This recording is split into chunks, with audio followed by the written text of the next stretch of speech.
Kemarin ada yang bertanya tuh di Instagram, kenapa Sen kok menjadi Seni? Nah, di sini pas banget penjelasannya. Merhaba arkadaşlar.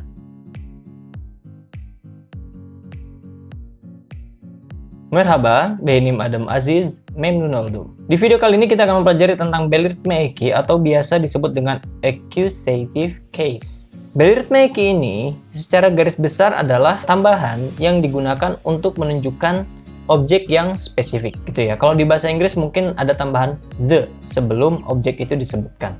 I see the cat misalnya, saya melihat kucing kayak gitu. Jadi ada 4 tambahan di sini. Yang pertama, apabila huruf vokal terakhir dari kosakata tersebut adalah a atau e, maka tambahan setelahnya adalah e. Yang kedua, apabila huruf vokal terakhirnya adalah e atau i, maka ditambahkan dengan i setelah kosakata tersebut. Kemudian, apabila kosakata tersebut memiliki huruf vokal terakhir o atau u, maka ditambahkan dengan u. Yang terakhir, apabila kosakata tersebut memiliki huruf vokal terakhir e atau u, maka ditambahkan dengan u. Itu adalah tambahan-tambahan yang ada pada belirtme eki. Tetapi apabila kosakata tersebut diakhiri dengan huruf vokal, ya, diakhiri dengan huruf vokal. Beda ya dengan diakhiri dengan huruf vokal dengan huruf vokal terakhir. Gitu. Nah, diakhiri dengan huruf vokal maka harus ditambahkan y terlebih dahulu sebelum ditambahkan dengan huruf-huruf tambahan tadi.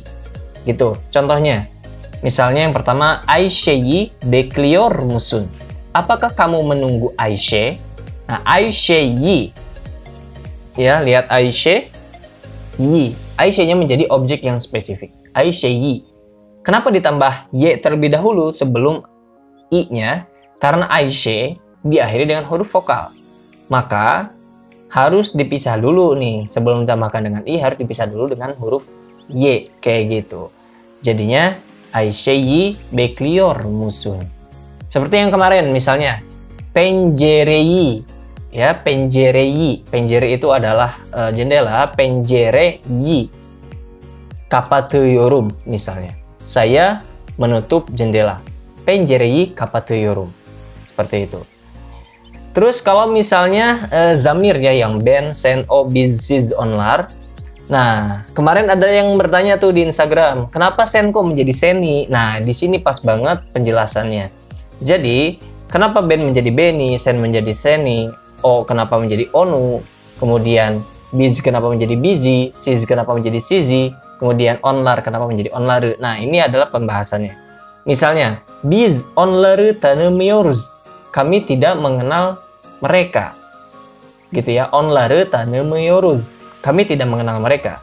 Jadi merekanya ini menjadi objek yang spesifik. Jadi merekanya itu kita udah tahu tuh siapa. Kayak gitu. Seni bekliyorum. Saya menunggu kamu. Nah, seni bekliyorum. Saya menunggu kamu. Jadi sennya ini menjadi objek yang spesifik. Terus misalnya onu, o, onu, bukan ou ya. Untuk o itu ditambahkan dengan huruf n, bukan huruf y. Onu, bekliyorum misalnya, saya menunggu dia. Dianya tuh ya siapa nggak tahu ya kayak gitu. Misalnya onu seviyorum, saya mencintai dia. Atau onu özlüyorum, saya merindukan dia. Terus misalnya kayak biz menjadi busy, siz menjadi sizi, onlar menjadi onları kayak gitu. Dan kata kerjanya itu terserah teman-teman maunya pakainya apa kayak gitu.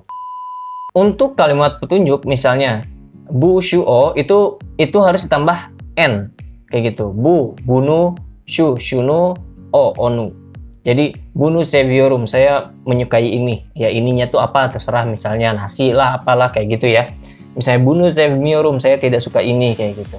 Nah, itu bukan buyu ya. Kan harusnya kan tadi sesuai kaidah kan pakai y. Nah, tapi kalau untuk bushu o itu pakai n. Jadi bunu sevmiyorum dan lain sebagainya. Terus kayak ada iyelik eki, kepemilikan, tapi untuk dia. Misal onun kitabı, bukunya dia, atau Ayşe'nin kitabı, bukunya Aisyah. Ayşe'nin kitabı ne. Nah, Ayşe'nin kitabı. Jadi kan awalnya kitab tuh, ya kan? Karena milik Ayşe, ya kalau misalnya teman-teman masih bingung, boleh dilihat di episode yang membahas tentang kepemilikan. Ayşe'nin kitabı menjadi bukunya Aisyah. Nah, ketika bukunya Aisyah ini menjadi objek, maka harus ditambah dengan N terlebih dahulu sebelum ditambahkan dengan E. Ya, Aishenin kitabene guruyorum. Misalnya, saya melihat bukunya Aisyah. Kayak gitu. Jadi, bukunya Aisyah ini menjadi objek di situ yang spesifik. Oke, sampai di sini pusing? Gak apa ya, pusing-pusing dikit. Yang penting dicatat gitu, terus dipahami lagi atau diputar-putar lagi videonya. Misalnya, benim kalemim, pulpen saya. Ketika benim kalemim ini menjadi objek, maka harus tambah dengan I dong. Ya, benim kalemimi. Gitu. Benim kalemimi arıyorum. Misalnya, saya mencari pulpen saya. Kayak gitu. Terus misalnya ada kalimat petunjuk sebelum kosakatanya. Misal, bu elbiseyi alıyorum. Saya membeli pakaian ini.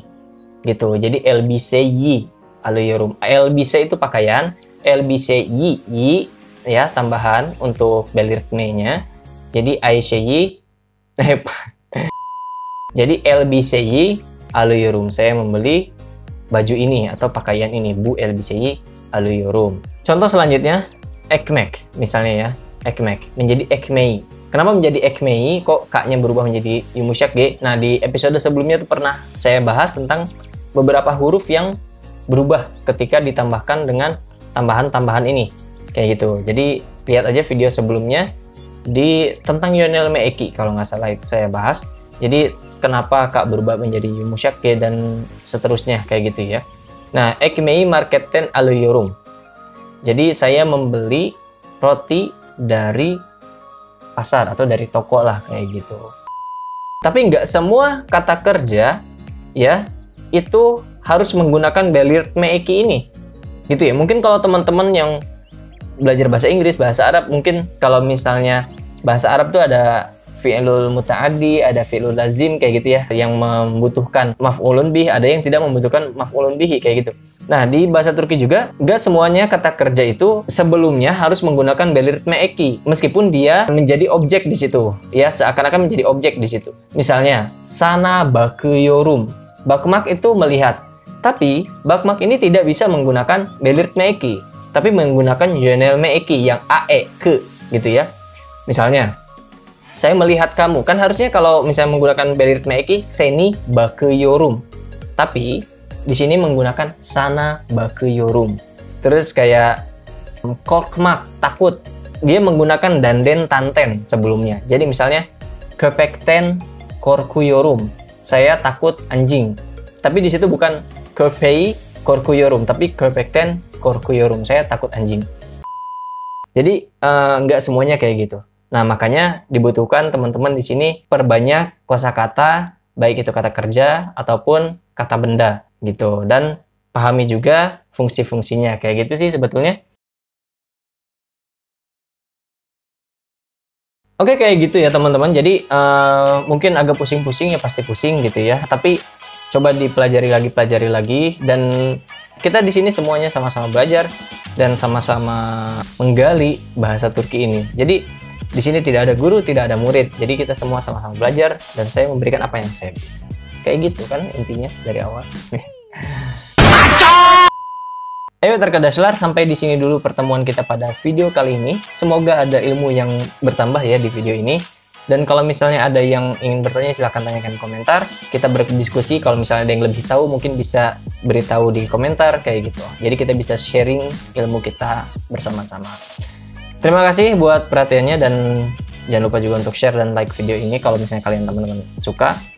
Sampai jumpa di video selanjutnya. Teşekkür ederim. Görüşmek üzere.